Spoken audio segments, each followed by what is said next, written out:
হলো চমৎকার কিক, যেটা অবশ্য বল চলে এসছে সরাসরি গোল লাইনে অতিক্রম করে মাঠের বাইরে। সম্ভবত কর্নার কিক পেয়ে গেছে, আবারও কর্নার কিক নিগোষ্ঠী ফুটবল একাডেমি সিরাজগঞ্জের অনুকূলে। আমরা জানাচ্ছি সিরাজগঞ্জ নিগোষ্ঠী ফুটবল একাডেমির কোনো খেলোয়াড় যদি গোল করতে পারে তাহলে কোচ নিহার সরকারের পক্ষ থেকে 500 টাকার প্রাইজ মানি তিনি কিন্তু ইতিমধ্যে আমার কাছে পৌঁছে দিয়েছেন। গোল করলেই টাকাটা সে পেয়ে যাবে এবং সুফলা উভয় টিমের যে কোনো খেলোয়াড় গোল করলেই প্রথম গোলটা তাকে 500 টাকা পুরস্কার। আবার বাড়িয়েছেন এই মুহূর্তে পুরস্কারের আব্দুল কুদ্দুস মন্ডলের পক্ষ থেকে 1000 টাকা।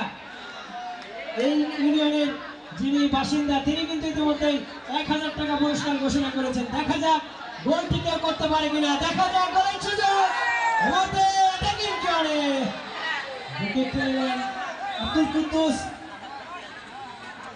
আব্দুল কুদ্দুস মন্ডল, সাবেক সাংগঠনিক সম্পাদক রায়গঞ্জ উপজেলা বিএনপি, তিনি কিন্তু ঘোষণা দিয়েছেন গোল করলে 1000 টাকা। দেখা যাক কোন খেলোয়াড় গোল করলে 1000 টাকার প্রাইজ মানিটি ছিনিয়ে নিতে পারে কিনা। মুহূর্তে আবারও গোল কিক, গোলরক্ষক বল বাড়িয়ে কিক নিলেন। আমি জানি যে গোল করলে প্রাইজ মানি আরো বাড়বে। এখানে শুধু দুইজনের কাছ থেকে ঘোষণা এসেছে। আমাদের যিনি